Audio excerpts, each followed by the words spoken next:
police spokesperson Vish Naidu, who joins us on the line. Good morning to you, Vish. What exactly happened here last night? Very good morning, and thank you for this opportunity. Well, unfortunately, last night we lost two of our colleagues during a skirmish with the cash-in-transit robbers in Shabisa Road in KwaNongoma. Our members from the Special Task Force and Crime Intelligence were responding to intelligence which they received of a possible robbery on a cash-in-transit vehicle. And, of course, that robbery did, in fact, take place. And during that robbery, there was a shootout. Two of our members, a member from the Special Task Force and another member from Crime Intelligence, they were killed. A third member was shot and wounded in the leg, and she was taken to a hospital where she's currently receiving treatment. But also during the skirmish, we were able to take down 7 of these robbers. We recovered 4 AK-47 rifles, a BMW, which we believe may have been used in multiple robberies in that area, with the latest one being on a Shell garage in the recent past. I want to pick up on this BMW that you believe had been used in other crimes in the past and the kind of weapons that you found at the scene. Are these to suggest that what you were dealing with here is a gang that had been responsible for other crimes in the area in KZN and possibly in other parts of the country? Well, that's one possibility. We certainly cannot rule out that they may have been involved in other robberies. We already have linked that BMW to other serious crimes, other serious aggravated robberies in the area.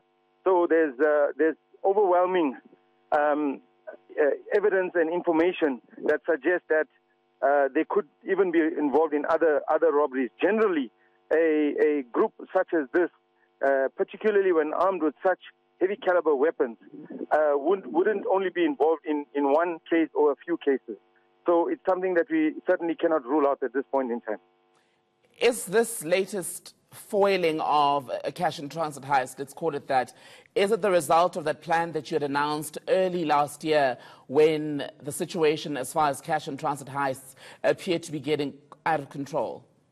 Yeah, well, you would recall that in May last year, or up to May last year, we were being overwhelmed by the number of robberies that were being committed.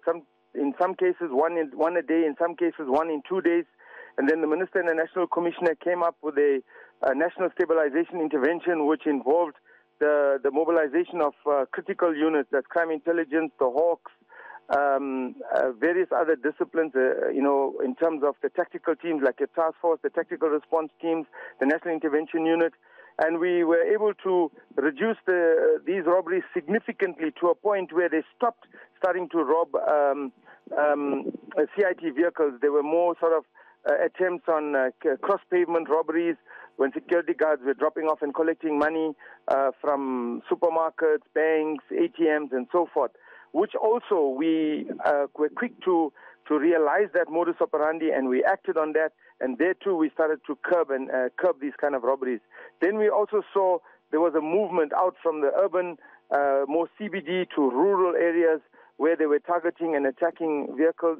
There, too, we were able to identify that modus operandi and put measures in place to overcome those robberies. So every day the robbers are trying new, innovative ways in continuing with these robberies, but we are able to come up, through intelligence, through our tactical responses, we're able to overcome them at last. But unfortunately, last night, again through crime intelligence that we received, we unfortunately lost 2 members in the process. Vish Naidu, spokesperson for the SAPS. For now, I thank you.